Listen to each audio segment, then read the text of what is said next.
Okay, let's talk about AI agents. You've probably seen this term popping up everywhere lately, right? Agentic workflows, AI agents, the whole shebang. But what does it actually mean?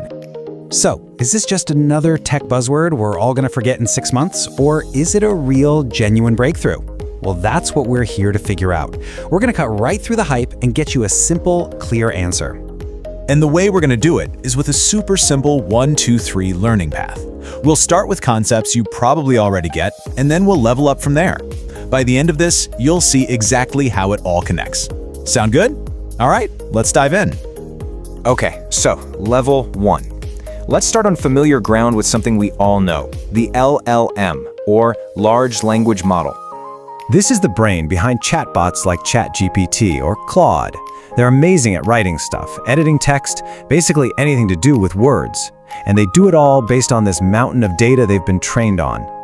And how they work is, well, it's pretty straightforward, right? A person gives it a prompt, and the LLM spits out a response. You ask it to write an email, it writes an email. Simple input, simple output. But, and this is a big but, that simplicity comes with some serious limits. Think about this. What if you ask that very same chatbot, hey, when's my next coffee chat? I mean, we all kind of know what's going to happen, right? It's going to fall flat on its face. The real question is, why? Well, it really boils down to two big problems. First, LLMs are clueless about your private, real-time info. They can't just peek into your calendar or your company's documents. And second, they're passive. They just sit there waiting for you to tell them what to do. And those two limitations, that's our cue to level up. All right, so to get past those roadblocks, we need to move on up to level 2, AI workflows. So what's an AI workflow? Think of it like giving an LLM a recipe to follow. It's not just input, output anymore. It's input, then do step 1, then step 2, then step 3, then give me the output. A human sets that specific path. Let me give you a really practical example. Say you want to automate your social media posts based on news articles. You could build a workflow that first grabs links from a Google Sheet. Then it sends them over to Perplexity to get summarized. After that, it hands the summaries to Claude to draft the actual posts. And for the grand finale, it schedules the whole thing to run every single morning at 8 a.m. Pretty cool, right? But here is the absolute key takeaway for workflows. A human is the one who programs that whole step-by-step path. And if that final social media post just isn't cutting it, well, that's on you. You, the human, have to go back in, fiddle with the prompts, and try again. All the decisions, all the trial and error, that's your job. Now, you've probably heard this acronym floating around, RAG, or RAG, Retrieval Augmented Generation. Sounds super complicated, right? Don't worry, it's not. It's really just a fancy name for a specific kind of workflow.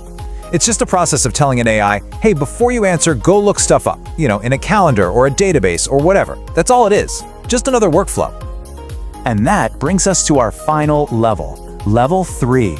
This is where things get really interesting. We're talking about AI agents. Okay, if you only remember one single thing from our time together, please make it this quote from tech analyst Jeff Su.